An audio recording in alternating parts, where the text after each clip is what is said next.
여러분 안녕하셨습니까? 한 주 동안 잘 지내시고요. 오늘 중간 시험 발표와 여호와의 증인 강의를 진행하도록 하겠습니다. 먼저 우리 나오셔서 강의.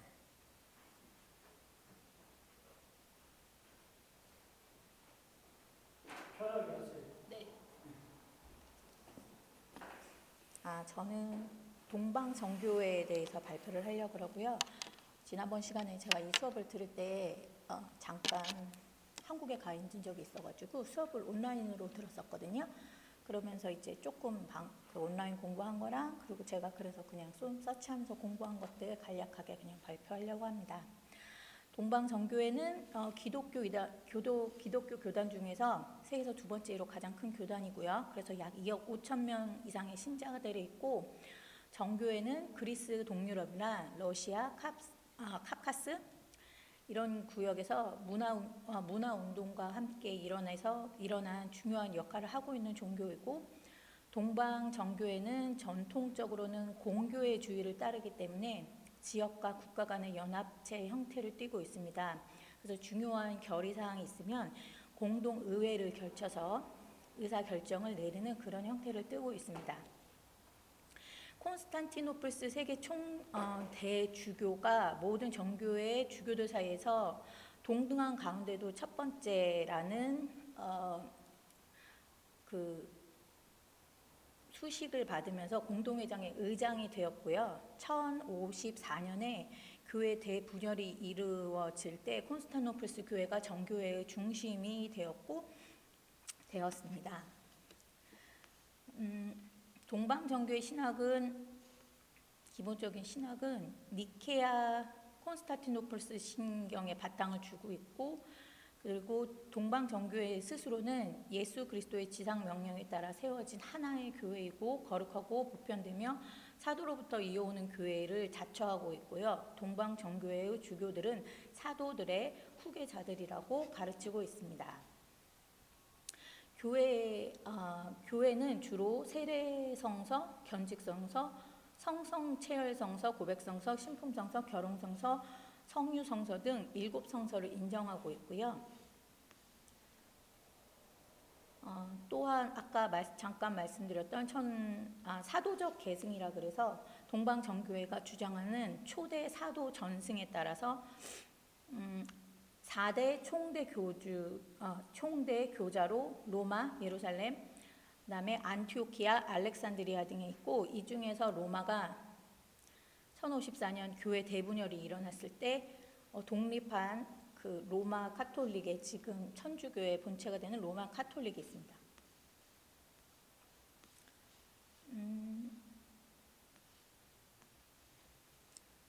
그 외에 이 정교회는 몇 차례 분열이 있었는데 11세기면 아까 말한 것처럼 그때 로마 교회가 이탈했고, 그래서 현재는 4개 교회 연합체로 갖고 있으며 18세기 이후에는 완전히 교류가 끊어져서 현재 4개의 교단이 되게 크게 정교회로 구성되어 있고, 기본적인 신조와 성서는 우선 구약과 신약 성서를 정경으로 채택하였고, 그러면서도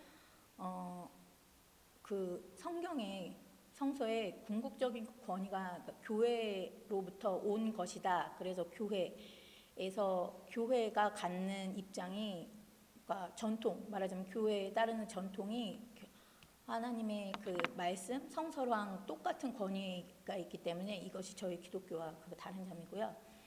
그 다음에 성삼위일체를 인정하는 것은 똑같은데, 동방정교회 제1체 니케아 공회에서 성삼위일체를 신학의 기초로 삼았습니다. 여기에서 헬라어와 그런 언어의 번역에 문제가 있었던 것을 수정해서 여기도 성삼위일체를 인정하고 있고요.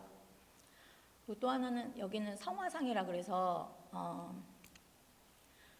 2차적인 그림, 그 묘사 예수님 하나님이라고 하지 않고 하나 성삼위 하나님이나 성모 마리아 또 여러 성인들을 공경하고 인정한다는 의미에서 성화상을 많이 제작하고 있고요. 그리고 7가지 아까 말씀드렸던 7가지 성서에 집전하는 것을 기본으로 삼고 있고, 그 중에서도 성체 성혈성서라고 하는, 저희로 말하면 성찬 예식과 똑같은 건데 그것도 특히 강조하고 있습니다.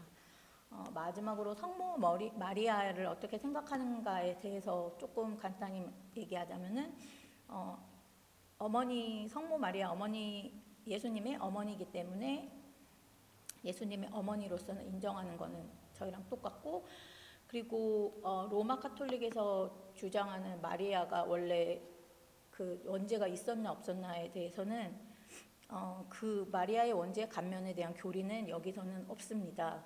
그러니까 동의하지 않는다, 동의한다라는 그 정확한 표현은 하지 않고 약간 애매모호한 입장을 내놓고 있지만, 합법적으로는 그거에 동의하지 않는다. 그리고 평생 동정녀로 살았냐에 대한 것도 평생 동정녀는 그리스도를 낳기 전과 후에는 항상 처녀로 살았다, 이런 게 평생 동정녀론인데 이거에 대해서도 인정하지 않고 있고, 그다음에 성모 안식, 성모 마리아가 죽을 때 하늘 다 부활 승천했나라는 거의 인식인데, 이거에 대해서도 3월 15일을 성모 안식 축하 기념일로 삼고는 있지만 이거에 대해서 하늘로 승천했다는 거에 대해서는 동의하지 않고 안식이라는 입장을 취하고 있습니다. 그리고 성직자로서는 주교, 일반 사제, 그다음에 부제 이렇게 구분되어 있고, 주교로는 정교회의 교회 협의 권한은 연합체인 공동회의, 공동회에서 절대적인 개개인의 교종을 할 수 없다. 따라서 그 로마가 교회가 이탈했지만 그래도 그것도 하나의 총대 주교의 하나의 속해 있다라고 오히려 인정을 하는, 왜냐하면 이렇게 이탈을 할 수 없다고 보기 때문에 그런 입장이고, 사도 전승에 대해서 12명의 사도를 통해 사도 전승을 계속 주장하고 있습니다. 네, 이상입니다.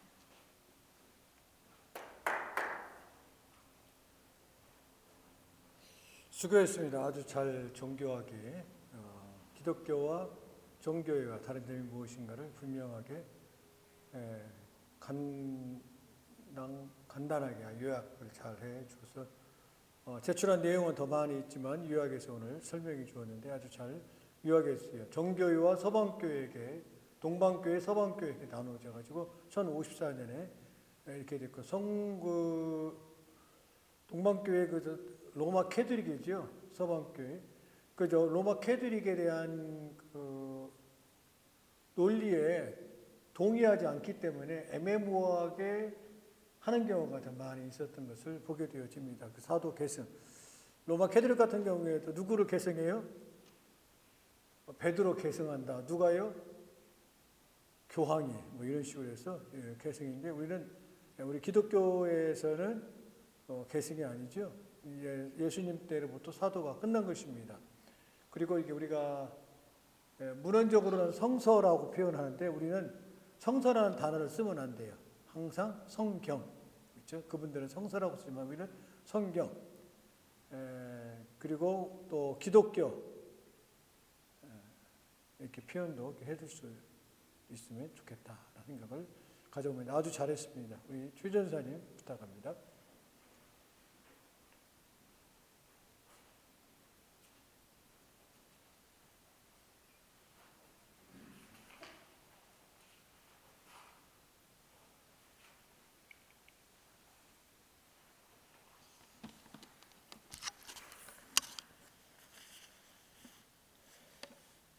안녕하십니까. 최인후라고 합니다. 저는 신사도 운동에 대해서 준비를 해봤는데, 같이 일하시는 분께서 한동안 신사도에 빠지셔가지고 그것은 잘못된 것 같습니다라고, 잘못됐다라고 확실하게 얘기하지 못하고 잘못된 것 같습니다라고 해서 다시 거기서 데리고 나오는데 굉장히 힘이 들어서 지금은 제대로 이제 데리고 계신데, 그래서 조금 그때 공부했던 내용과 더불어서 한번 발표해 보도록 하겠습니다. 신사도 운동과 우리 지금 개혁주의 신학과 맞물려서 비교해서 한번 준비해 보았습니다. 신사도 운동이라는 용어는 교회의 성장학자인 피터 와그너가 1990년대에 급성장하는 교회들을 설명하기 위해 처음 사용하였습니다. 와그너는 2001년을 제2의 사도 시대라고 시작하고 선언하며 이 운동이 21세기 교회 성장의 새로운 패러다임이라고 주장하였습니다. 신사도 운동의 뿌리는 1900년대 초의 오순절 운동과 1940년대 후반에 논란이 많았던 후기비 운동 등 이전의 카리스마 운동에서 찾아볼 수 있습니다. 후기비 운동은 사도와 선지자의 직임 회복, 성령의 능력 전이 등을 강조하며 논란을 일으켰고 이러한 사상은 신사도 운동의 주요 특징으로 이어집니다. 신사도 운동의 발전에 영향을 미친 주요 인물로는 빈야드 운동의 존 윈버, 국제기도의 집의 마이크 비클, 그리고 예언 사역으로 알려진 신디 제이콥스 등이 있습니다. 신사도 운동은 20세기 후반과 21세기 초에 다양한 경로를 통해서 한국 교회에 소개되기 시작하였습니다. 존 윈버의 빈야드 운동이 1980년대 후반 경배와 찬양 사역을 통해 한국 교회에 처음 알려졌고 이후 피터 와그너를 중심으로 한 신사도 운동이 2000년대에 본격적으로 소개되었습니다. 특히 와그너가 설립한 와그너 리더십 연구소의 한국 지부 설립과 최안과 신디 제이콥스와 같은 주요 인물들의 방한 집회는 한국 교회 내 신사도 운동 확산에 큰 영향을 미쳤습니다. 신사도 운동은 스스로를 개혁이라고 칭하며 기존 교회 체제에 대한 변화를 강조하는 특징을 보입니다. 이는 전통적인 교회의 구조와 방식에 대한 불만과 함께 교회의 역동성과 성장을 위한 새로운 패러다임이 필요하다는 믿음에서 비롯된다고 볼 수 있습니다. 또한 신사도 운동이 후기비 운동과 같은 이전의 논란적인 운동들과 연결되어 있다는 점은 역사적, 신학적 판단을 중요하게 여기는 개혁신학의 관점에서 초기부터 우려를 낳는 지점입니다. 신사도 운동의 주요 특징과 가르침은 다음과 같습니다. 첫째, 현대에도 성경시대와 같이 사도와 선지자의 직분이 존재하며 그들은 초기 사도들과 유사한 권위를 가진다고 믿습니다. 이들은 에베소서 4장 11절 12절의 오중 직분 체계가 오늘날 교회 안에서 회복되어야 한다고 주장합니다. 둘째, 성경 외에도 하나님으로부터 직접적인 계시를 받을 수 있다고 강조하며 예언, 환상, 개인적인 만남 등을 통해 하나님의 뜻을 알 수 있다고 믿습니다. 셋째, 하나님과 운동의 유효성을 입증하는 증거로 기적적인 치유, 초자연적인 사건, 그리고 이적과 표적을 중요하게 여깁니다. 넷째, 안수를 통해서 성령과 은사, 능력이 다른 사람에게 전달될 수 있다고 믿는 능력 전이를 주장합니다. 다섯째, 통치 신학과 일곱 산 사상을 통해서 교회가 종교뿐만 아니라 경제, 문화, 정치, 교육 등 사회의 모든 영역을 지배하고 통치하여 지상에 하나님의 나라를 건설해야 한다고 주장하고 있습니다. 여섯 번째, 전통적인 기독교를 낡은 부대로 여기고 신사도 운동의 새로운 패러다임으로 대체되어야 한다고 주장합니다. 일곱 번째, 자신들의 운동에 반대하는 세력을 종교의 영에 사로잡힌 것으로 규정하며 하나님의 새로운 역사에 저항하는 악한 영의 영향이라고 비판합니다. 여덟 번째, 집회 중에 쓰러짐, 짐승소리, 떨림, 발작, 예언적 금밑발 또는 하나님의 금가루 현상, 통제되지 않은 웃음 등 극단적인 신비주의 현상이 나타나는 경우가 많습니다. 아홉 번째, 하나님의 나라 확장을 위해서 악인으로부터 의인에게 부가 이동할 것이라는 부의 이동을 주장하기도 합니다. 마지막으로 한국 신사도 운동의 일부에서는 친일적인 성향을 보이기도 하며 논란을 야기하고 있습니다. 신사도 운동의 주요 인물로는 운동의 이론적 토대를 마련한 피터 와그너, 아이홉 국제기도의 집 설립자 마이크 비클, 예언 사역자인 신디 제이콥스, 한국계 미국인 목사이자 지도자인 최안, 한국 큰믿음교회 변승우 목사, 에스더 기도운동의 이용희 교수, 그리고 인터콥 선교회 등이 있습니다. 주요 단체로는 피터 와그너가 설립한 국제사도연맹과 와그너 리더십 연구소, 마이크 비클의 아이협 등이 활발하게 활동하고 있습니다. 개혁신학 관점에서 신사도 운동을 비판해 보았습니다. 여러 가지 중요한 문제점이 드러나고 있는데 첫 번째, 성경 해석의 문제점입니다. 신사도 운동은 자신들의 주장을 뒷받침하기 위해서 종종 비유적이거나 억지스러운 성경 해석을 사용합니다. 특정 구절을 문맥에서 벗어나 선택적으로 인용하거나 개인적인 경험이나 계시를 성경의 명확한 가르침보다 우선시하는 경향을 보이고 있습니다. 개혁신앙은 성경의 문자적, 역사적, 문법적 해석을 강조하며 신사도 운동의 주관적인 해석 방식이 교리적 오류를 초래할 수 있다고 우려합니다. 예를 들어서 새 부대와 새 술 비유나 종교의 영에 대한 해석은 성경 본문의 의도된 의미에서 벗어난 주관적인 해석의 대표적인 사례로 볼 수 있습니다. 두 번째, 교회론의 문제점입니다. 신사도 운동은 사도와 선지자 직분의 회복이 교회의 올바른 기능을 위해 필수적이라고 주장하고 있고, 전통적인 교회 구조와 교단을 낡은 것으로 평가절하하거나 비판하는 경향을 보이고 있습니다. 또한 영적 도회를 통해서 지역을 사로잡은 악한 영들과의 직접적인 대결을 강조하는 영적 전쟁 개념은 개혁신앙이 이해하는 교회의 본질과 사명과는 차이가 있습니다. 개혁신앙은 교회가 사도와 선지자들의 터 위에 세워졌다고 보지만 사도직이 동일한 기초적인 의미로 지속된다고 보지 않으며 전통적인 교회 질서와 성경적 교리에 대한 존중을 강조하고 있습니다. 또한 영적 전쟁에 대한 지나친 강조는 하나님의 궁극적인 주권을 약화시킬 수 있다는 우려를 낳습니다. 세 번째, 신론 및 성령론의 문제점입니다. 신사도 운동은 인간의 경험과 직통 계시를 신적 권위의 수준으로 격상시킬 위험이 있으며 성령의 사역에서 성화와 말씀을 통한 조명보다는 능력과 은사를 지나치게 강조하는 경향이 있습니다. 또한 성령의 은사가 인간의 행위를 통해 전달될 수 있다는 능력 전이 개념은 성령의 주권적인 사역을 약화시킬 수 있다는 비판이 있습니다. 개혁신앙은 성령을 삼위일체 하나님으로 믿으며 성령의 주요 사역은 그리스도를 영화롭게 하고 말씀을 통해 구속의 역사를 성도들에게 적용하는 것이라고 강조합니다. 네 번째는 구원론 및 종말론의 문제점입니다. 신사도 운동의 일부 가르침은 행위에 의한 의나 영적 경험을 통한 구원의 확신을 강조할 가능성이 있으며, 통치 신학을 통해 그리스도의 재림 이전의 교회가 지상에 하나님의 나라를 건설해야 한다는 주장은 개혁신앙의 구원관 및 종말론적 관점과 차이가 있습니다.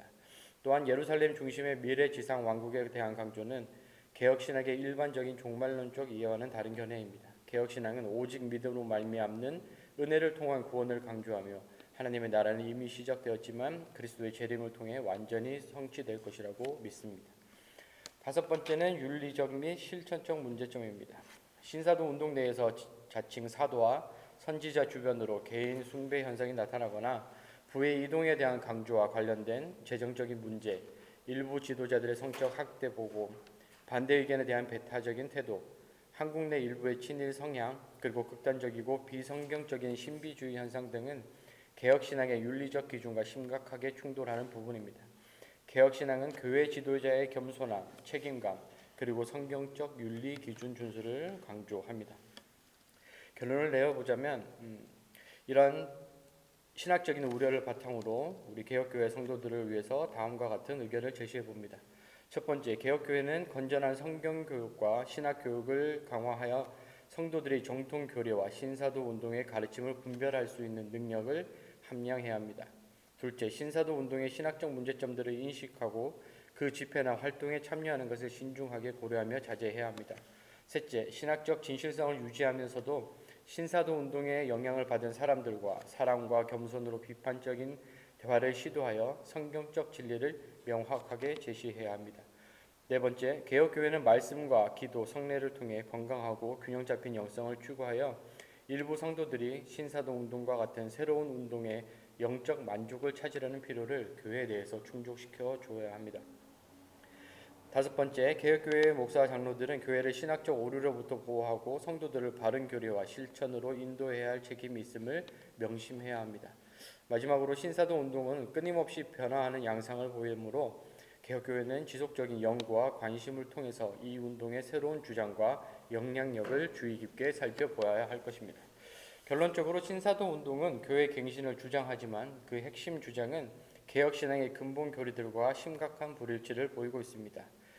개혁교회는 성경의 권위에 굳게 서서 신학적 분별력을 가지고 이 운동에 대해 경계하며 성도들을 진리 안에서 굳건히 세워 나아가야 할 것입니다.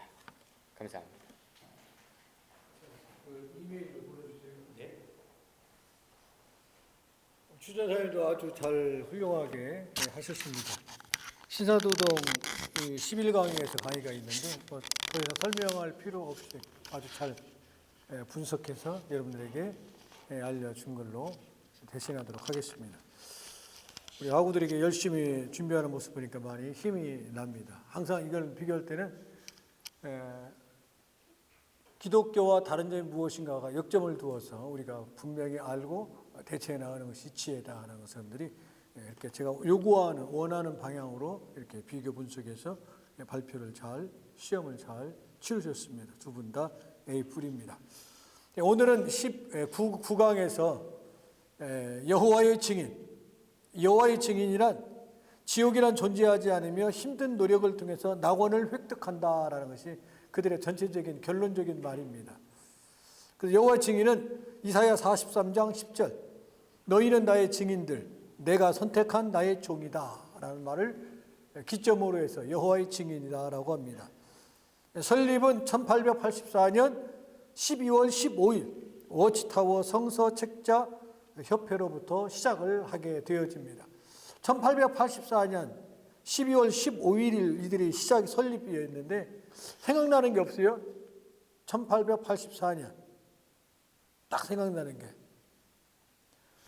알렌 선교사가 한국에 처음 입성한 해가 1884년 9월 20일 제물포항에 통해서 조선 땅에 입국하게 됩니다. 알렌 선교사가 한국 조선 땅에 선교사로 오는 첫 발을 내딛는 그 해 1884년에 미국은 무엇이 탄생하게 돼요? 여호와의 증인이 탄생하게 됩니다. 창시자는 찰스 테이지 러셀, 보통 찰스 러셀이라고 합니다. 수장은 여호와의 증인 중앙장로회라고 해요. 여호와의 증인, 한마디로 여호와의 증인이라고 합니다. 기독교 회복주의 성향은 기독교 회복주의. 교세는 전 세계적으로 약 1,000만 명 정도가 있습니다. 1,000만 명 정도. 여호와의 증인은 1870년대 초 미국의 성서학자 찰스 테이지 러셀이 성서학자죠. 러셀이 시작을 했어요. 예를 들어서 구원파 권신자는 누구였어요? 그분도 목사였어요. 박태선, 신앙촌, 그분은 뭐였어요?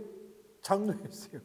교회의 중진들이 이렇게 탈선하게 되어지고 학자가 탈선하게 되어집니다. 사실은 처음부터 이렇게 여호와의 증인을 만들려고 했던 것은 아닙니다.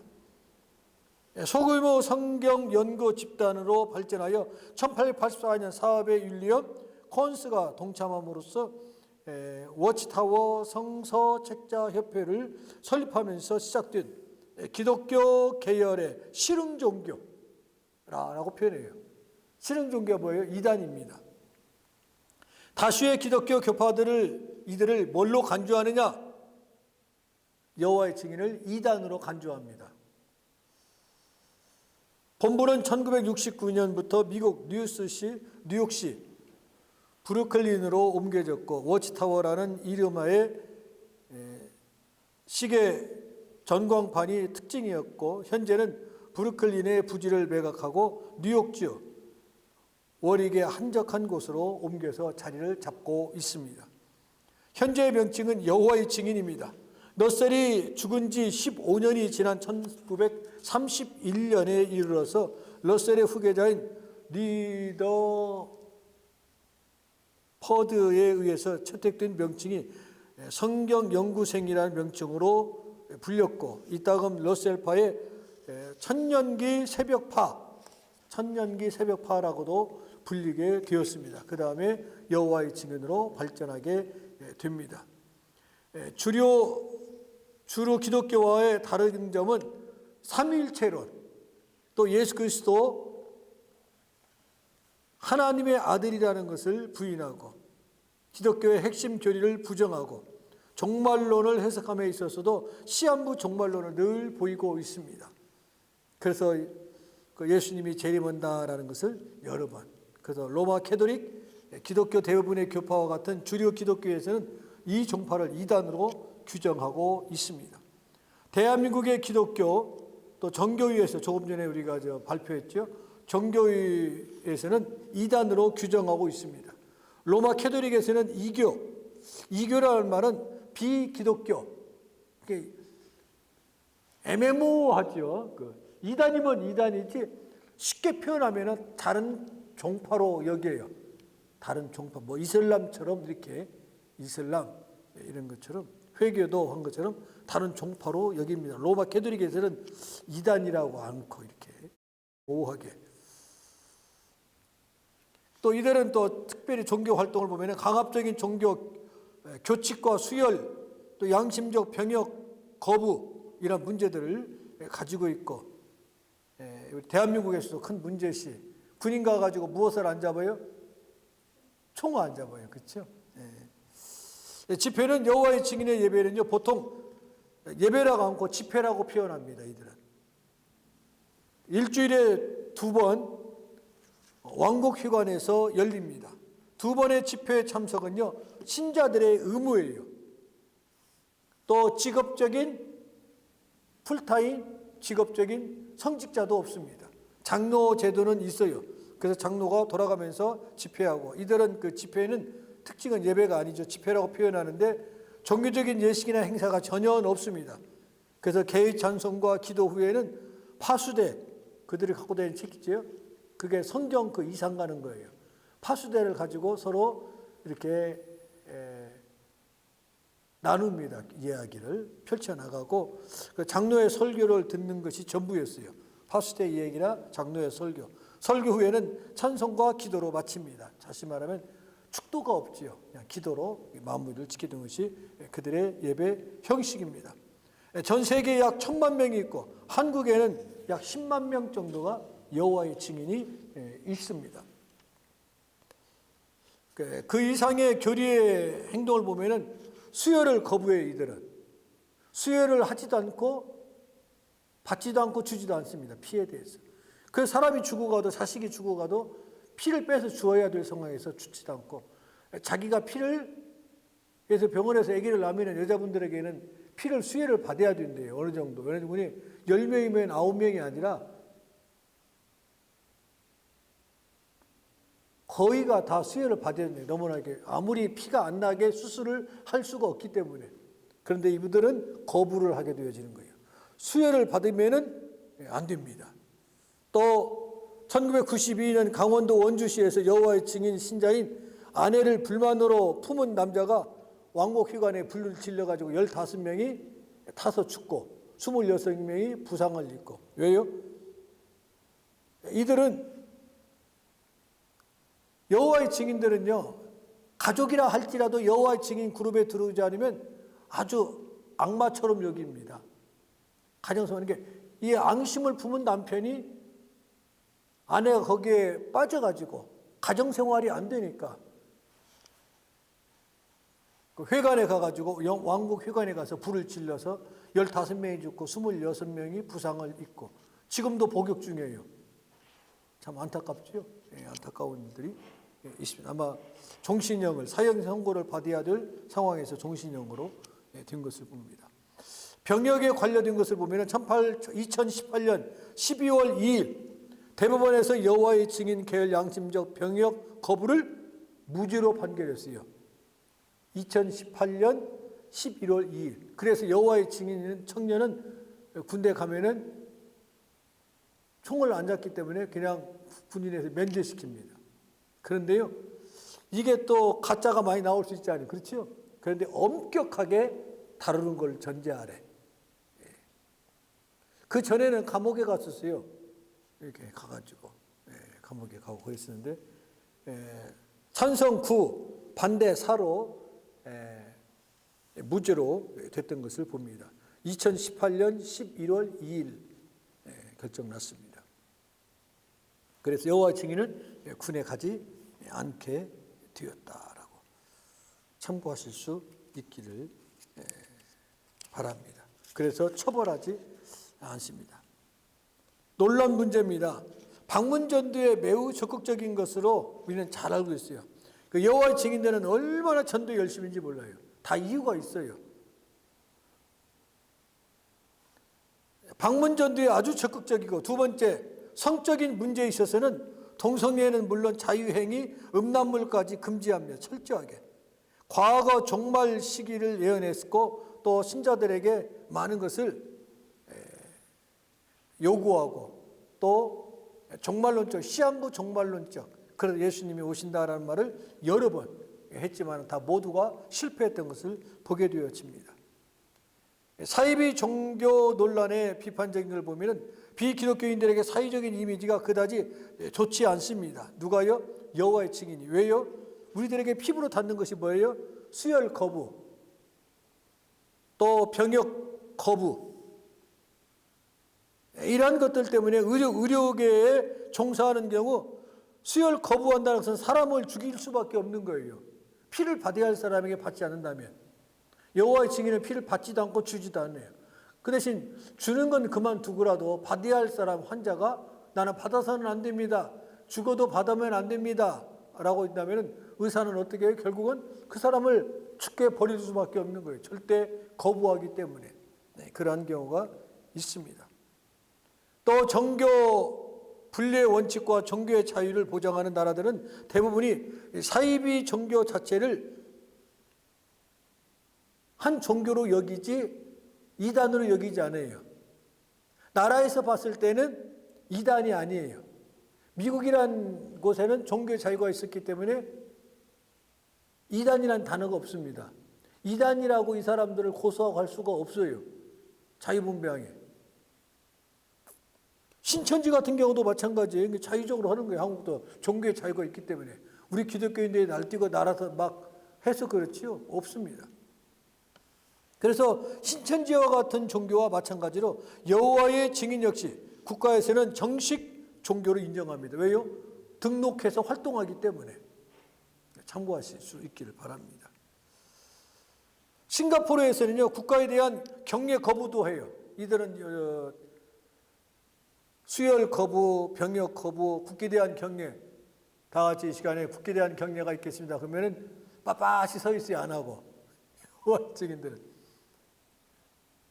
학교 같은 데서는 뭐랑 않지만 군대에서는 그게 아니면 안 되죠. 그렇죠? 국가에 대해 부름받은 분들이기 때문에. 싱가포르 같은 경우에도 거부하는 이들을 감옥을 보냈어요. 그 결국엔 어떻게 했어요? 여호와의 증인을 나라에서 빼버렸어요. 아예. 거부했어요. 거부. 러시아도 마찬가지입니다. 북소련에서는 인정했지만 러시아에서는 이건 아니구나. 또 쿠바에서도 그랬고 여러 가지 면에서 그 자국 내 왕국 휘관을 모조리 폐쇄해버렸던, 그래서 수용소에 보내버렸어요. 왜요? 나라에서 필요 없는 사람들이니까. 좀 무섭게 대처해 나가는. 대한민국은 군입대 종교 기임단의 여호와의 증인이라고 하게 되어지면은 2000년대에 들어서서는 사법부에서 부분적으로 검토 후 사면을 하게 된 것입니다. 옹호론자들도 있어요. 이 찬성론자 있으면 반대론자 있으면 또 옹호론자가 또 꼭 있거든요. 그렇죠? 여호와의 증인은 일반적으로 사이비 종교 조직들과 악행 적을 부리는 것을 적게 해요. 악행을. 다른 집단에 비해서 악행을. 뭐 성적 이런 모든 것을 봐서도 특게 하고. 또 사이비 종교의 전형적인 특징이 또 하나 있죠. 뭐예요? 사이비 종교들 보면 성적인 죄가 있고 또 한 가지는 뭐예요? 교주가 있어서 1인 체제예요. 그렇죠? 그런데 여호와의 증인은 1인 체제가 아니에요. 교주가 없어요. 그게 특징이에요.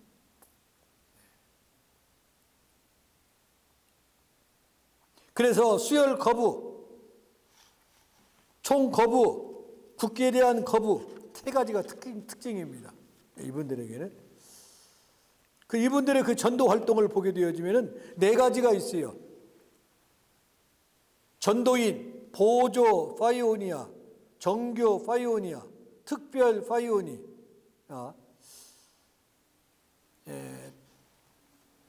전도인, 처음의 전도인은요, 이분들이 처음에 우리 기독교 같은 경우는 어느 교단에 있든지 들어오면은 세례도 인정해주고 자유롭게 신앙생활 할 수 있도록 하잖아요. 근데 여호와의 증인들은요, 아주 심사가 까다롭습니다. 과정에. 마치 공산당 당원에 가입하는 것처럼 아주 심사숙고해서 가입을 하게 되어지고 전도인들에게는 초기에는 전도인이라고 해요. 이제 정교인이 되면은 그분들에게는 그 전도하는 것 이렇게 자유스럽습니다. 자유스러운 거. 두 번째 보조 파이오니아 전도가 이제 1차가 되어지면은 그 다음 단계가 한 달에 30시간씩 전도해야 돼요. 30시간. 저는 이렇게 하도 많이 해가지고 보수받은 줄 알았어요. 무보수를 합니다. 30시간 이상. 그 다음에 정교 파이오니아. 정교 파이오니아가 되면 한 달에 50시간. 1년이면 몇 시간? 600시간. 한 달에 60시간이라면 대단한 거예요. 일주일에 15시간씩 해야 되는 거예요. 그렇죠? 15시간 전도해야 돼요. 하루에 평균 한 2시간씩은, 그렇죠? 2시간씩 이상씩 해야 돼요. 전도를. 의무적으로. 그래서 그 여호와의 증인들에게 많이 전도하는 거예요. 특별 파이오니아. 그러니까 케바케라고 표현하는데요.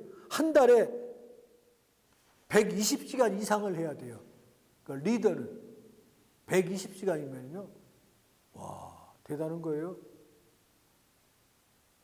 풀타임 해야 돼요. 그렇죠? 4, 16, 160시간이면 한 달 풀타임이거든요. 거의 풀타임이에요. 수준이. 하루 32시간 이상, 32시간 이상이면 풀타임이에요. 그렇죠? 유학생들도 12학점 이상이면 풀타임이고. 그러듯이 3, 4, 12이면은 풀타임이죠. 120시간이니까. 이렇게 전도에, 그게 선택이 아닙니다. 필수예요. 의무고. 이거는 해도 그만, 안 해도 그만이 아닙니다. 반드시 기록으로 남겨야 되고 해야 되는 것이에요. 전도라는 것은. 그래서 이들에게 뭐라 하겠습니까? 처음, 지옥이란 존재하지 않으며 힘든 노력을 통해서 낙원을 어떻게 한다고요? 획득한다라고 표현하는 거예요. 천국을. 지옥은 없다. 단 천국은 아무나 가는 것이 아니다. 획득하는 것이다. 여러분이 열심히 경주하듯이 열심히 함으로 인하여 천국에 갈 수가 있다. 그것도 14만 4천 명 안에 들기 위해서는 뭐 이런 식으로 강조를 하고 있습니다. 14만 4천 명이라는 말 성경에 나와 있는 것도 요한계시에 나와 있는 것도 여기에 대해 가장 많이 강조하는 것이 여호와의 증인들이에요. 여호와의 증인. 전도를 봉사라고 부릅니다. 나는 봉사하는 것이지 전도다. 나가서. 그래서 자신들의 믿음을 표현하는 방법이 뭐냐? 전도로 나타나는 거예요. 봉사로 나타나는 거예요. 우리도 마찬가지잖아요. 성령 충만하고 믿음이 있으면 뭘로 나타나요? 섬김으로 나타나야잖아요. 예수님도 뭐예요? 그 열매를 보고 알지니라고 했거든요. 야고보 사도는 뭐라 하겠어요? 행함이 없는 믿음은 죽은 것이라고. 삶의 변화가 있어야 되고 삶의 변화가 눈으로 나타나야 돼요. 이런 면에서 굉장히 우리가 긍정적이지만은 본 뜻이 잘못돼서 그렇죠. 우리 믿음의 사람들도 정말 행함으로 뭔가 나타나야 돼요. 정말 내가 예수 그리스도를 나의 주로 영접하고 그러신다면.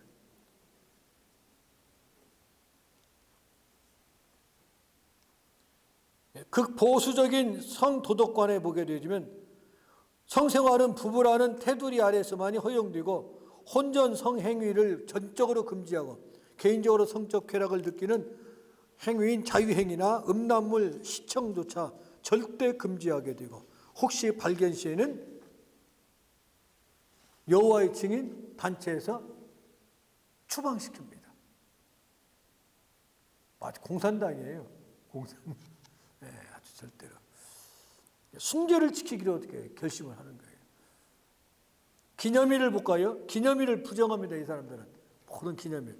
여호와의 증인은 성탄절, 부활절, 일반 기독교의 기념일 물론이고 자신이나 친가, 친척, 생일, 국경일, 각종 기념일들을 모두 다 거부합니다. 1923년까지는 성서연구회 회원들도 각종 기념일을 챙겼지만 이후로는 모든 것을 다 거부해요. 기념일이라는 것은 없어요. 오히려 기념일날 더 열심히 전도해요. 이 사람들. 나가서 봉사한다라고. 자녀들의 생일도 축하하지 않는 이유는 하나님이 생일을 지키는 것을 불쾌하게 여긴다 표현을 해요. 불쾌하게 했다. 기독교에서 예수님의 성탄절을 지키는 것도 12월 25일이라는 것도 억지로 만들어서 하는 것이다. 어떻게 예수님이 12월 25일에 탄생했느냐? 이거는 자기들을 합리화하기 위해서 억지로 만들어서 그들은 지켜나가는 것이다. 고로 지켜서는 안 된다는 것이 그들의 주장입니다. 좀 더 상세하게 표현하자면 생일 축하는 이교도에 뿌리를 두고 있기 때문에 자기들은 절대 반대한다. 그래서 모든 기념일, 생일. 여호와의 증인도 그러지만 구원파도 그런 것 같아요. 각종 생일 이런 걸 안 지키는 것 같더라고요. 초청을 해도 안 오고 안 지키니까요. 그렇죠? 그래서 그랬던 것 같아요. 그 초기에 그리스도인들은 생일을 지키지 않았다라고 표현을 해요. 초대교회는 이 사람들은 마치 초대교회에 사는 사람처럼 얘기하는 거예요.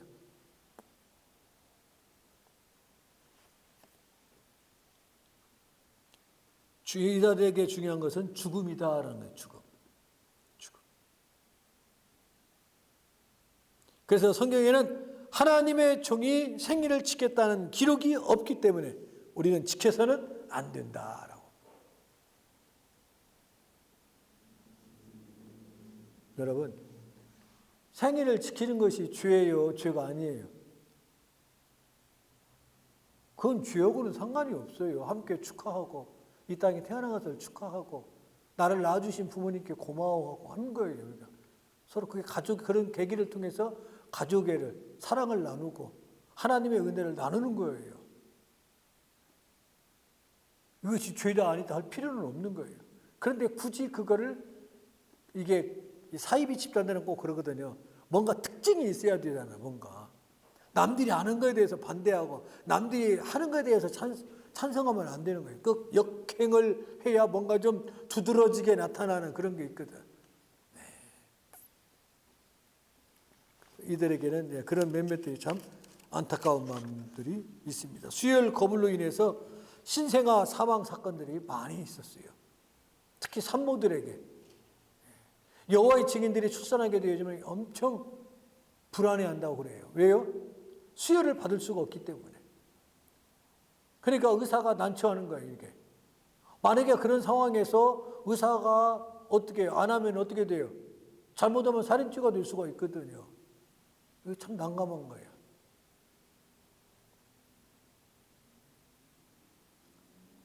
(2010년 10월 21일) 종교적 이유로 어린 딸이 수혈받는 것을 거부한 부모에게 법원이 종교보다 자녀의 생명이 더 중요하다, 수혈을 하라라고 판결을 내린 적도 있어요. 맞습니까? 틀립니까? 맞죠? 예수님이 그럴 때 바리새인 같은 사람들 뭐라 그랬어요? 안식일 날 사람을 고치고 살리고 하니까 어떻게 안식일 날 할 수가 있느냐. 주간 생명 살리는 것은 안식일을 할 수가 있는 거예요. 사람을 살리는, 사람을 위해서 안식일이 있는 거지 안식일을 위해서 사람이 있는 것이 아니거든요. 사람을 위해서 지구가 있는 것이지 지구를 위해서 사람이 있는 게 아니잖아요. 그렇습니까? 그래서 신생아의 무수혈, 수술 문제 이러한 것들이 아주 한국에 크게 대두되어 가지고 큰 어려움을 겪게 되었던 것을 봅니다. 예를 들어서 개복 수술을 할 경우 전기 메스를 통해서 수혈을 극단적으로 줄인 무혈 수술을 한다고 해도 평균 50에서 100ml의 출혈이 따른다고 합니다. 그래서 신생아 수술이 들어가는 순간 신생아의 몸속에 있는 혈액이 약 15% 빠져나갑니다. 그렇기 때문에 신생아 수술의 수혈은 이 피를 공급받지 않으면 생명에, 어린 생명이나 산모에게 생명의 위협을 받는 거예요. 그래서 판결을 내린 것이죠. 종교보다 사람의 생명이 우선이다 라고 판결을 내렸습니다. 그런데 참 아이러니컬한 것은 그 미국 보도에 의하면은요, 성범죄 문제로 여호와의 증인 고위직에 오른 사람들이 이를 인용해서 아동 성범죄가 몇 건이요? 14만 4천 지부에서 300만 건 이상의 성범죄가 파수대로 올라올 정도였다는 것입니다. 파수대로. 로마 캐토릭 같은 경우에도 무슨 사건이 제일로 많은지 아세요? 성범죄가 제일로 많아요. 신부님이나 수녀님들이 가정을 갖지 안 갖잖아요.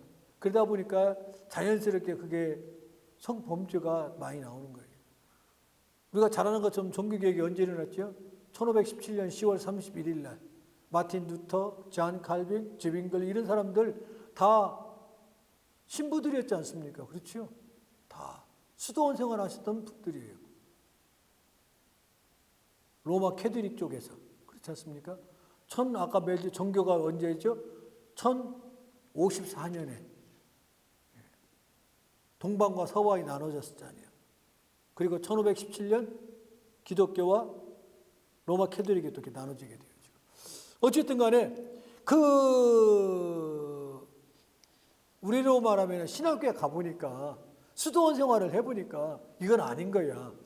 수도원 밖에 있을 때는 참 굉장히 성결하고 거룩하고 정말 자비로우시고 은혜스럽게 보이는데 내가 막상 수도원에 들어가 보니까 이건 완전히 아닌 거예요.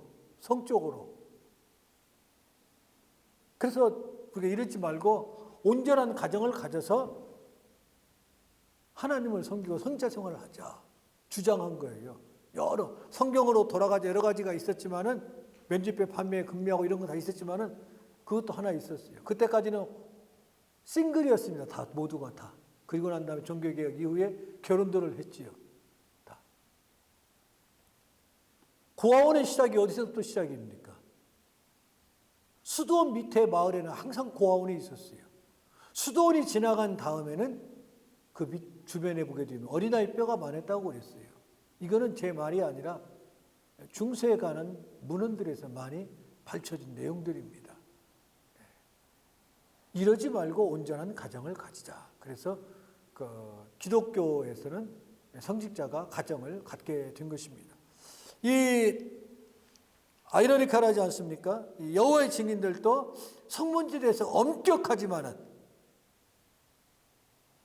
공산주의가 아주 엄격하지만은 뭐가 가장 많아요? 뇌물이 많거든요. 부정이 가장 많아요. 공산주의가. 잡아다 죽여도 문제가 있어요. 항상.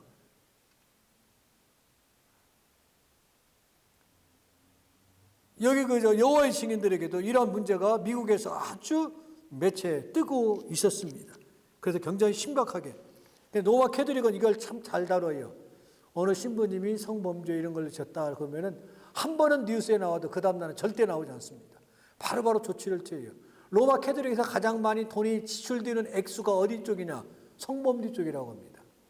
그걸 다 배상하고 보도하기 위해서 뉴스에 나오면 바로바로 탁탁탁 그 조직이 잘 되어 있죠. 예, 네, 그런 면에서 문제가 사이비 집단들의 공통점이 성범죄의 문제가 많아요. 여자들을 함부로 이렇게 하는 경우 노예처럼. 그러면은 다른 종교와 여호와의 증인과 다른 종교와의 관계를 한번 보겠습니다.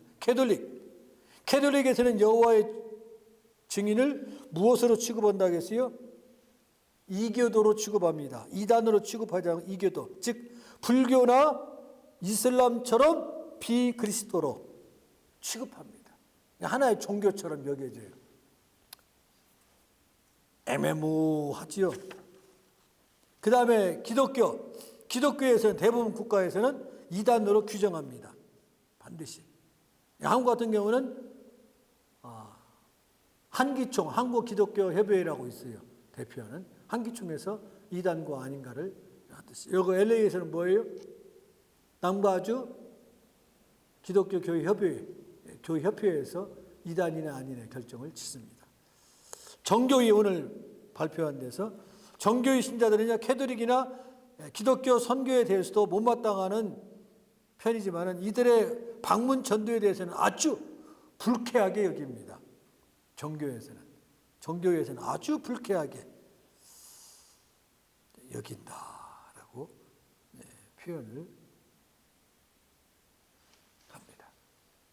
그래서 그 러시아 정부에서는 프랑스처럼 여호와의 증인을 사실상 사이비 종교 시작하면서 빨간불이, 그래서 비자도 내주지 않을 정도로 이렇게 종교난에 여호와의 증인하면 이렇게 그 나라에 방문하는 것 자체조차 싫어합니다.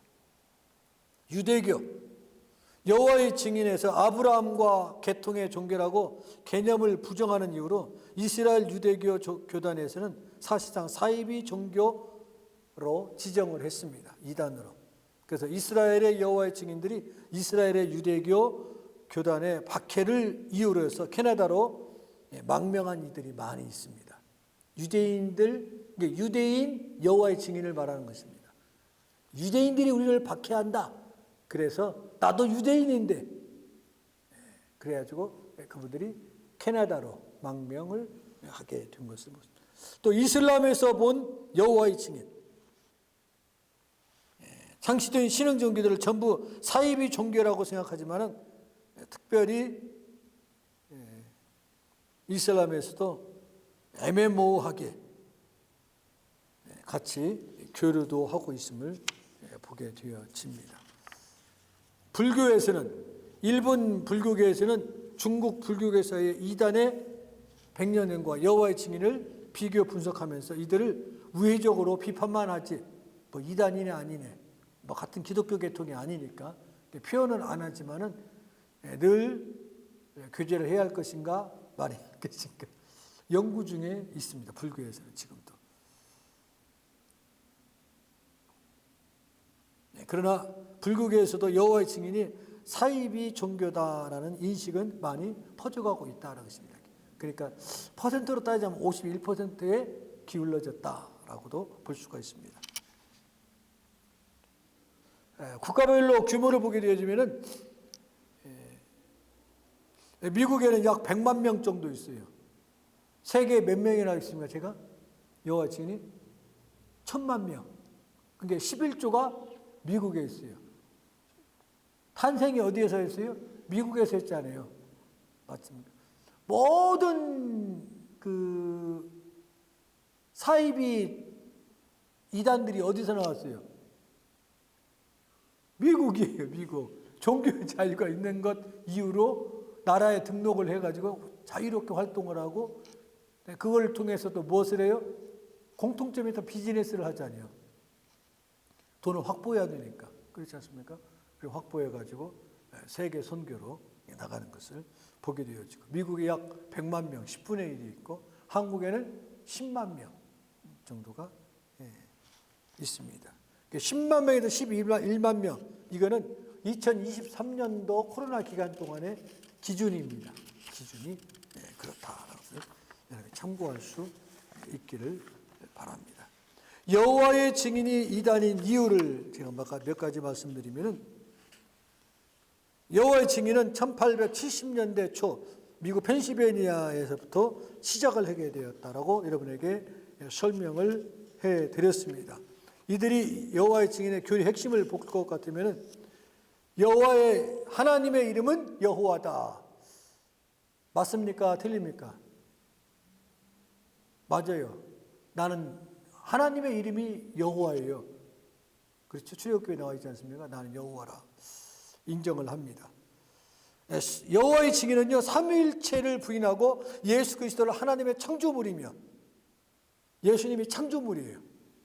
성령으로 잉태했다는 것을 부인하는 거예요. 결국은 예수님의 신성을 부인하는 것이죠. 인성은 인정하지만, 그렇죠? 자연법칙에 의해서 태어났다는 것이고, 창조물이라고, 성령을 하나님의 힘이라고 주장합니다. 결국은요, 성경과 모순된 교리예요. 삼위일체를 부인하고 예수님의 신성을 부인하고 성령을 부인합니다. 그래서 예수 그리스도는 십자가에서 죽은 것이 아니라 기둥에 묶여서 죽었다라고 표현해요. 참 잘도 지어내죠. 그래서 그들은 믿고 따르니까 뭐 어떻게 하겠어요. 대개가요, 사이비 집단들의 공통점을 보면은 신사들을 비롯해서 다 엘리트들이에요. 빠져가는 사람들이 주로. 생각보다. 무지에서 빠지는 게 아니에요. 엘리트 집단들이 많이 사이비 집단에 빠지는 경우가 있습니다. 예수님이 십자가에 죽으셨다. 기독교가 들어오기 이전에도 한국에 조선에 십자가는 있었어요. 춘향제랑 다 보게 되면 이렇게 곤장 맞을 때 보면 이렇게 다 나무를 해놓으면 세워놓으면 십자가잖아요. 그렇죠? 생각해보면 이렇게 때려보면 이렇게 나무로 다 만들었어요. 기독교가 들어오기 전에 다 있었어요. 이게. 예수님이 죽기 전에도 있었어요. 다. 그게 사형틀이었거든. 그 중동 지역에서는. 그것이 유명하게 된 것은 예수님이 죽으셨기 때문에 그 십자가가 다시 십자가로 된 것이죠. 이 건물이 중요한 것은 건물이 중요한 거 아니라 이 안에 저와 여러분이 있기 때문에 중요한 거예요. 국제개혁신학교가 있기 때문에 이 건물이 중요한 것이지. 그렇지 않습니까? 저희 교회도 우리 교회가 구입하기 전에 그 백인이 웨어하우스를 쓰려고 창고로 쓰려고 했었어요. 그러나 우리 교회가 들어왔기 때문에 그 건물이 중요한 것이지요. 왜? 하나님의 전이기 때문에.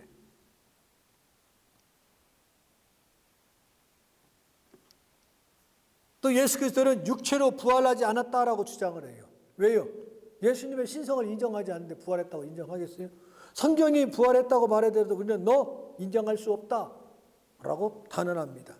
여호와 증인은 예수 그리스도가 육체로 부활한 것이 아니라 영으로 부활했다라고 표현해요. 참 이 사람들은 아주 그 이단들 보면은요, 아주 돌려치기 아주 잘하지요. 영은 안 보이잖아요. 애매모호하게 내가 언제 부활을 부인했습니까? 영으로 부활했다고 인정하잖아요. 이런 식으로. 여호와의 증인은 예수 그리스도의 육체적인 부활을 부인하고 영적인 부활을 주장합니다. 이것은 성경과 모순된 교리다라는 것을 기억하십시오. 성령은 하나님의 힘이다라고 또 표현을 합니다. 그들은 주장하고 하나님의 힘이 아니라 하나님의 인격이에요. 성령은 성부, 성자, 성령. 여호와의 증인은 성령을 하나님의 힘이라고 주장하고 성령의 인격을 부인합니다. 이것은 성경과 모순된 교리다라는 것입니다. 여호와의 증인의 교리의 문제점을 제가 몇 가지 여러분들에게 말씀을 드립니다. 예언의 실패예요. 첫째는 여호와의 증인은 종말론적 시한부 종말론자들입니다. 그들의 예언은 모두가 실패했어요. 1914년, 1925년, 1941년, 1975년, 1992년, 2000년도에 세계의 종말이 온다라고 예언했지만 모두가 다 맞았어요? 안 맞았어요? 안 맞았어요. 1999년 지구가 멸망한다고도 여러 이사이비들이 했어요. 그렇죠? 여러분 기억나실지 모르겠어요. 한국에 또 이단이 나와가지고 1992년 10월 26일 날, 그렇죠? 다미 선교회, 그렇죠? 그래가지고 사람들이 흰 옷 입고 5.16 광장에 나와 있었잖아요. 예수님이 재림한다고. 어린아이들이 환상을 보니까 예수님이 1992년 10월 26일 날 오신다. 중국 영화를 많이 봐가지고 그 사람들은 자막을 딱 나와 이렇게 예수님이 자막으로 이렇게 딱.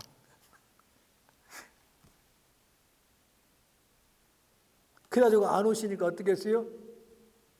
예수님이 오시는 걸 우리는 양력으로 알았는데 음력으로 오신다고 또 연기를 했어요. 참 교묘하지요. 음력이 아니고 양력으로 오셨어요? 안 오셨어요? 안 오셨어요. 이 LA에도 있었어요. 다 모여서 기다리고 있던 장소가 어디냐면은 세라노하고 유가 그 파킹장 코너에 보면 빌딩 하나가 지금도 있어요. 거기에서 막 남편 특히 부인들이 막 집 팔아가지고 그렇게 갔어요. 막 그래가지고 막 남편들이 얼마나 난리를 피웠는지 몰라요. 가장이 파탄도 있잖아요. 한국의 안 목사가 그랬죠. 안아무개 목사. 그래가지고 경찰이 가서 보니까 막 적금을 들은 거예요. 경찰이 뭐라고 했어요? 아무개 목사, 지구의 종말이고 예수님 오신다면서 적금은 계속 필요한가 보네. 적금이 한두 개도 아니고 몇십 개네? 참 묘하죠. 그게 쉽게 넘어가는 거예요. 그런 것처럼 그 여호와의 증인들도 시한부 종말론적으로 예수님이 재림하신다. 세상에 종말이 온다라고 막 위협적으로 이렇게 세계의 종말이 될 것이다라고 예언했지만 아무것도 이루어진 것이 없어요. 또 여호와의 증인 교리의 문제점은 두 번째는 수혈의 거부입니다. 여호와의 증인은 수혈을 거부하고 수혈 받는 것도 하나님의 법을 어기는 것이다라고 그들은 강력하게 주장합니다. 세 번째는 14만 4천 명이 특별한 성도다. 이들에게만 놀라운 구원의 상징이 있다라고 표현을 합니다. 어떻게 계산합니까? 성경에 보면 몇 지파가 있어요? 12지파. 한 지파에 12,000명씩 선발해가지고 하나님이 천국에 입성하게 한다. 그래서 여러분 계산기를 해보세요. 12 곱하기 12,000 하면은 14만 4천이 나와요. 참 어디다 그런 걸 또 어떻게 그 이단들 보게 되어지면 이 숫자에 666 뭐 이런 식으로 해가지고 자꾸 어거지로 막 우리 그 신사도에서 얘기한 것처럼 어거지로 이렇게 막 성경 이상의 것을 초월해가지고 이렇게 막 꿰어 맞히는 이런 경우를 보게 되어집니다. 그래서 14만 4천 명의 특별한 성도를 만들어내고 이들만이 하나님과 가까운 관계를 가질 수 있다라고 주장을 합니다. 그래서 여러분들이 14만 4천 명이 거의 다 찾는데 정말 여러분이 열심을 내지 않으면 이 안에 들어갈 수가 없다. 그래서 여호와의 증인들은 14만 4천 명 안에 들어가기 위해서 서로 경쟁하면서 하다시피 열심을 내야 된다라는 것입니다. 그 다음에 여호와의 증인이 비성경적인 이유가 무엇인가? 인간의 전통과 철학을 따르기 때문에 그렇습니다. 여호와의 증인의 교리는 인간의 전통과 철학에 영향을 받았습니다. 예를 들면 여호와의 증인은 삼위일체를 부인하고 예수 그리스도를 하나님의 창조문이라고 주장합니다. 이것은 4세기의 아리우스가 주장했던 것을 그 당시에 이단의 교리로 인정을 받았거든요. 이러한 교리를 다시 또 여호와의 증인들이 쓰고 있는 거예요.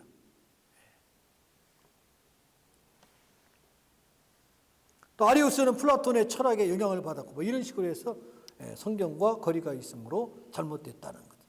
또 인간의 권위와 조직을 가지고 또 주장합니다. 여호와의 증인의 교리는 인간의 권위와 조직에 의존하고 있습니다. 성경이 이러고 저러고가 아니라 이거는 조직이다. 깡패들의 멋을 알아야 된다고요? 맞지. 깡패들은 그러잖아요. 이런 말이야. 깡패들은 뭐라고 하냐? 조직의 쓴맛을 알아야겠구만.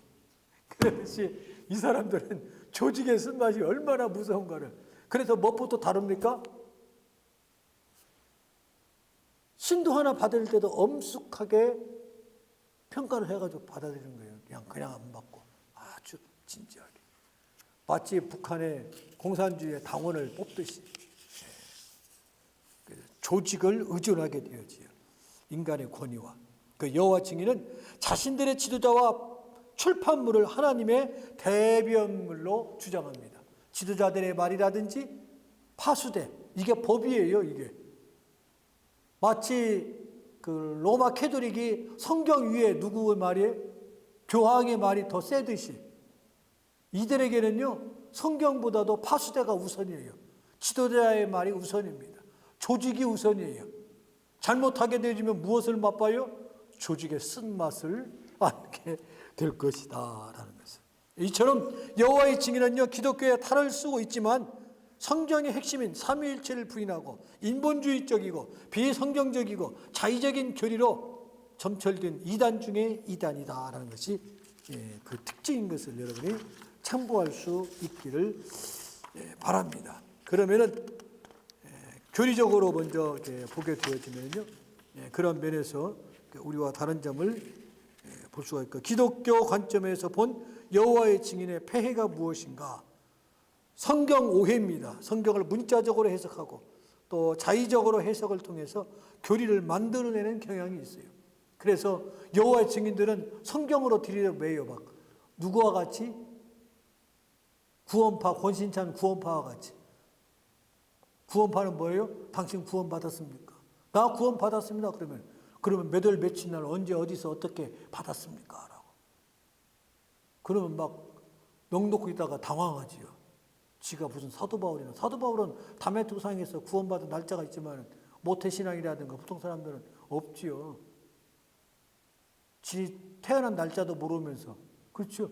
여러분 딱 태어나고 날짜 달력 보고 태어났어요? 생일이 몇 월 며칠인 거 어떻게 알아? 부모님이 얘기해 주니까 알지. 내가 예수 그리스도를 믿음으로 구원받아야겠는데 내가 예수 그리스도를 믿고 시인하잖아. 그러면 구원받은 거예요. 성경을 곡해합니다. 또 영적 성장에 제한합니다. 다양한 교리와 신앙 공동체를 경험하며 성장할 기회를 항상 제한하고 특정 교리에 갇혀서 살아가요. 또 사회적인 고립입니다. 혈연관계, 지연관계, 종교 공동체 내의 관계를 더 중요하게 여겨서 외부 사회와의 교류를 제한해요. 항상. 그래서 군대도 뭐 사회 거수경력 이런 거 많죠. 개인의 자유를 또 침해합니다. 양심과 판단을 존중하지 않고 집단의 의견에 따라서 행동해야 돼요. 그렇지 않으면 무엇을 바빠요? 조직의 쓴맛을 보게 됩니다. 가족관계를 파괴합니다. 종교적인 것이 우선이지 가정은 필요가 없어요. 자기와 조직이 다르면 쓴맛을 보게 되어 있어요. 그래서 결론적인 것은 여호와의 증인은 기독교의 근본적인 교리를 모두 부정하고 사도들의 삶을 제한하는 다양한 문제점들을 안고 있다는 것을 여러분이 참고할 수 있기를 바랍니다. 그래서 오늘 결론적인 것은 기독교와 여호와의 증인과 무엇이 다른가 보게 되어지면 교회와 성경이 다릅니다. 이들에게는 신세계 역이 있어요. 우리가 성경이 됐어요. 자기들의 신세계 역이라고 있어서 따로 성경을 가지고 있습니다. 몰몬경처럼. 또 삼위일체를 부인하는 겁니다. 예수 그리스도는 하나님의 피조물인 천사장 미가엘이다라고 해요. 미가엘. 성령은 하나님의 활동력을 지나지 않는 표현이다라고 표현하고 중요한 교리 삼위일체를 부인하는 것입니다. 거짓이다라고 믿지 않습니다. 그 다음에 예수님의 신성을 부인합니다. 예수님을 하나님의 아들로 인정하지 않고 천사장 미가엘 사자로 말하고 신세계역 자기들의 성경에서는 하나님의 아들이라고 하지 않고 수석 대행자라고 해요. 예수님을. 미안했던가 보지. 사도 중에 으뜸인 수석 장로님, 수석 목사. 조그마한 양식. 그래서 예수님이니까 좀 큰 자니까 앞에다가 대표로서 수석, 12명 위에 있는 수석으로 수석 대행자다 이렇게 예수를 자기들 신세계역 자기들 책에 이렇게 또 영원 분멸과 부활을 부정합니다. 그 다음에 지옥 존재를 부정합니다. 낙원이 영원히 살 것이 낙원에 들어가지 않으면 우리 그 아이디에 쓰는 말로 뭐예요? 코미디에 나오는 걸로 없던 걸로 해주세요. 내 인생이 없던 걸로 해주는 거예요. 천국이냐 지옥이냐가 아니라 천국을 가든지 그들은 이제 낙원이라고 표현해요. 낙원을 가든지 또 그들의 파수대에 보게 되면 동물들에게도 영혼이 있다고 표현하지 않습니까? 동물들에게도 함부로 살생을 안 하죠. 또 가정을 파괴합니다. 믿음을 강요하다가 열성이 지나쳐 전도의 집회에 참석하다 보니까 가정을 파괴해가는 일들을 봅니다. 또 지도부를 위해서 교세를 확장해 나갑니다. 충성 뛰고 지혜 있는 반열에 서기 위해서 열심히 합니다. 그래야 리더가 될 수 있기 때문에 리더만 되면은 이제는 괜찮은 거예요. 자기들 생각에. 그래서 죽도록 충성을 다합니다. 그것은 선택이 아니라 의무예요. 의무. 필수입니다.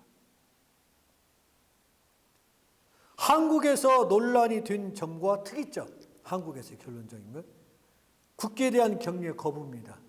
여호와의 증인은 국기에 대한 경례를 안 하지요. 그래서 예전에는 대중으로부터 비난을 받았고 교련 과목이 있는 시절에는 퇴학을 당하거나 정학당하는 사례가 있었습니다. 저도 한국에서 그 고등학교 때 연대장이었거든요. 학생회장 겸 연대장.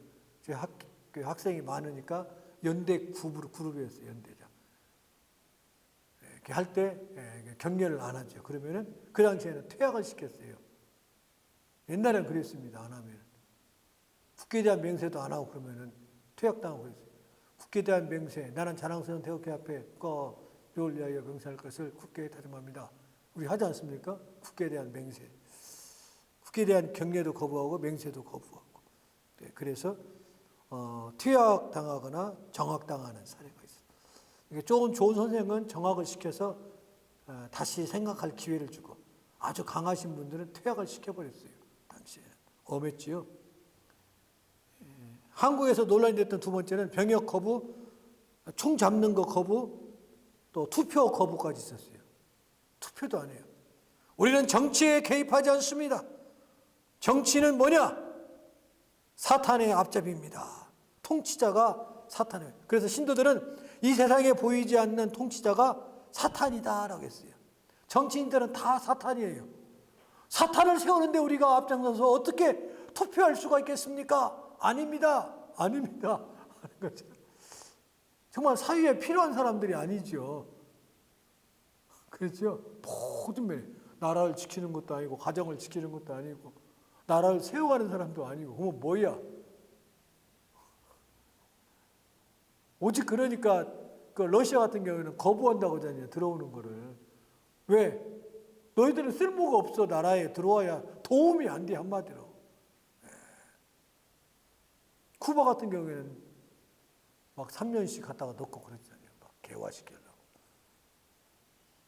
그 병역이나 투표는 사탄의 정보를 위해서 일하는 꼴이 되기 때문에 이들이 일반적으로 선출직 공무원으로 일하지도 않을 뿐더러 나는 선거할 수 없다. 그래서 공무원 생활도 안 해요. 네 번째는 피를 취하지 않습니다. 피를. 그래서 수혈도 헌혈도 하지 않습니다. 그래서 선짓국이나 순댓국도 먹지 않아요. 피가 섞여 있는 것은 안 먹어요. 물론 유대인들도 그렇지만 안식일도 그래요. 그 먹는 거 피. 어쨌든 간에 이 사람들은 피에 대해서 아주 예민합니다. 피에 대해서 굉장히 예민하다. 그래서 과다 출혈로 발생한 환자에 대해서 가족이 수혈을 극구 거부하고 비수혈 치료를 부탁하거나 백혈병과 재생불량성 빈혈 등 수혈이 정기적으로 필요한 사람인데도 불구하고 치료를 거부하여 사망하는 사례들이 종종 있음을 보게 되어집니다. 그래서 이들은 또 교리를 지키기 위해서 순교도 합니다. 그렇죠? 피 수혈 안 하기 때문에 순교하는 것이죠. 죽으니까. 이들은 순교라고 표현해요. 교리를 지키기 위해서 순교한다. 신자들에게 있어서 교리를 지킨 죽음은 영원한 구원의 전 단계의 일이므로 교리를 지키지 않는 생존보단 교리를 지킨 죽음이 오히려 축복으로 여깁니다. 자랑스럽게 여겨요. 내가 교단의 교리를 지키기 위해서 자랑스럽게 죽었다. 그 죽음은 뭐라고요? 자기들 말로 순교다. 위대한 반열에 세우게 되어져요. 이 사람이요, 세뇌교육을 받으면 그렇게 돼요. 세뇌교육을 받으면. 또 성과 관련해 극보수적인 교리입니다. 성생활은 부부라는 테두리 안에서만 허용되고 혼전 성행위 원천은 봉쇄해야 합니다. 자유행위나 음란물 시청도 절대 금물입니다. 네, 이러한 것. 각종 기념일을 거부합니다. 그래서 특히 우리가 지키는 크리스마스, 부활절 이런 것도 절대적으로 지키지 않을 뿐더러 오히려 그날을 무엇 한다고요? 봉사하러 가요. 봉사가 뭐라고요? 전도하러 가요. 아무쪼록 이렇게 여호와의 증인은 우리들에게 많은 사유와는 관계없는 삶을 살게 되고 가정도 제가 알고 있는 주변에 보면은 여호와의 증인도 있고 또 몰몬교도 있고 또 권신창 구원파도 있어요. 다 가정이 온전하지 못해요. 다 여호와 저 이단들의 공통점 보면 얼굴이 뭐예요? 다 창백해요. 행복하지 않아요. 얼굴 보면 이렇게 보세요. 참 열심히 있는데 행복하지 않아요. 맛있는 거 먹으면서 맛있는 것을 못 느낀다면 어떻게 돼요? 우리 저 살아서 천국을 이뤄야 되지 죽어서만 천국 간다 예수 안 믿어야죠. 살아서는 지옥같이 살고 죽어서 천국 가면 뭐가 중요해요. 예수 믿고 첫 번째 받는 축복이 뭐예요? 너에게 뭐가 있을지어다? 평안이 있을지어다고 성경은 말씀했거든요. 예수 믿고 첫 번째 받는 축복이 평안이에요. 마음의 평안. 예수님이 부활하시고 첫 번째 주신 축복도 뭐에게? 너에게 평안이 있을지어다 했거든요. 우리가 감사하는 것은 사이비 집단에 빠지지 아니하고 보수정통 교회에 신앙생활을 하고 있는 것이 축복이요, 은혜예요. 그 가운데서도 보수정통 신학교에 와서 신학을 공부하는 것이 은혜의 축복이요. 여러분들 나름대로 이번에 중간 시험을 치르시면서 연구했지만 연구해보니까 마음에 더 닿지요. 더 아무쪼록 여러분들이 열심히 수고가 헛되지 않도록 좋은 결과가 나올 수 있을 것입니다. 오늘은 여기까지입니다. 오늘 수고 많으셨습니다. 대단히 감사합니다.